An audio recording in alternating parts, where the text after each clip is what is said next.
Hey, Christy here again. Taking a walk with my little one. Trying to just breathe and get my mind in a better place. I just thought I'd do this video on something that just happened. I guess I forgot to. So I'm Christy Lynn today. This is my new YouTube channel, and I'm really just sharing the real of raising a neurodivergent kiddo, and how I try to take care of myself as a mom while doing the best for him I can, while doing the best I can for my other two kids and my partner and our pets and my friends and all of that. You know, it just gets to be a lot. And today is a day where it feels like a lot. And so on days like that, I just realize like something has to go probably. If I've had a number of days like this where I just, regardless of pausing and doing some mental, mindfulness stuff and getting exercise and eating well. I mean, I'm not perfect, but I do pretty darn decent.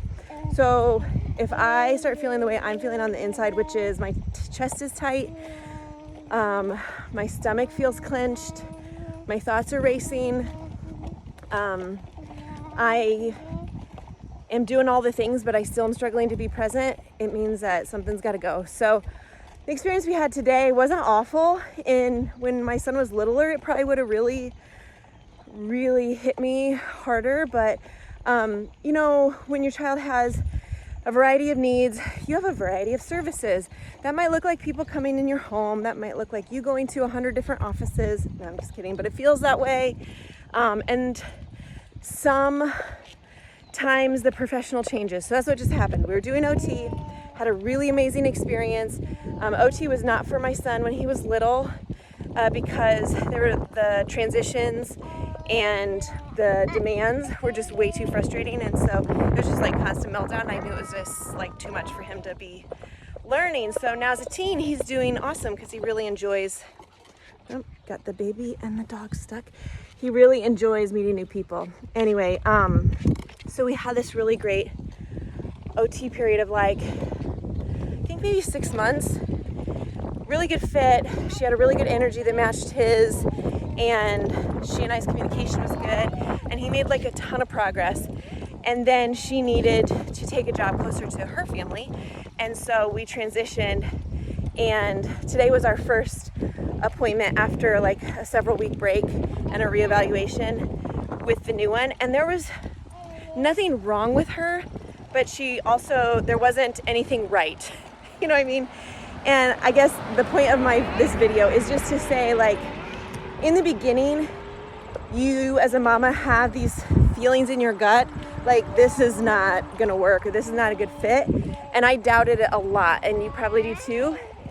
And then as time rolls out, like you realize you were right. Like it wasn't a good fit, and you went through a lot of things, a lot of stress for you and your kiddo and maybe other kids to like make it happen with very little of the progress you were hoping to see or outcomes. This wind is just really blowing this one little. Anyway, so as I have matured in this parenting marathon, I just realized that when I know, I know. And like I said, there was nothing wrong with this professional, but there was nothing right either. And so I'm not going to waste my time, and my son's time and their time and everybody's frustration and all of us blaming ourselves potentially or each other. Like I'm just not going to do it. Done it. It's not worth it. So I just called and I just told them like, hey, we just finished a treatment phase, started with somebody new. It's just not a good fit, and also, we're getting ready to restart school, so we're just gonna pause. And there's a lot of pressure on us to always, as mamas, to always be having our kids do things to make progress because they're behind where the the American Pediatrics said they should be, and they're behind what we see their peers, and it's really hard to see that. And so there is external pressure and there's internal pressure that we gotta like keep them moving forward. But I will just say from experience that sometimes moving forward looks like taking a break from some of the professional services. Sometimes moving forward is just pausing or asking for a better fit.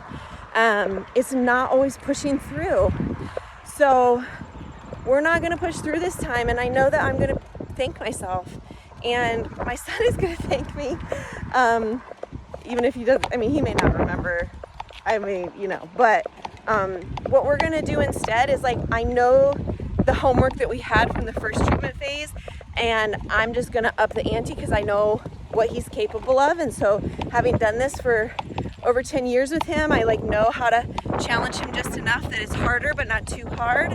So that's what I'm going to do. I'm just going to take the stuff they wanted us to do is a lot of fine motor, and we'll just work it into homeschooling and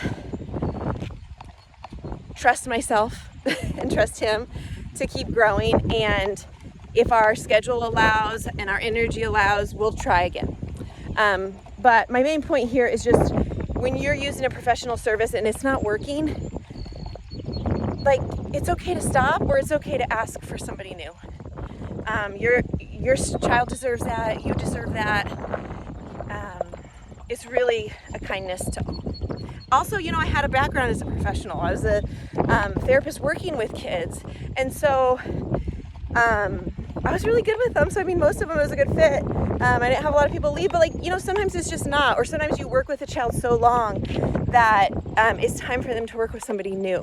So I can speak from the professional end, the parent end, the observation of my kiddo end, and how he's done the last 10 years. So I hope that just brings some relief and helps you just reflect on your situation and what's right for your family.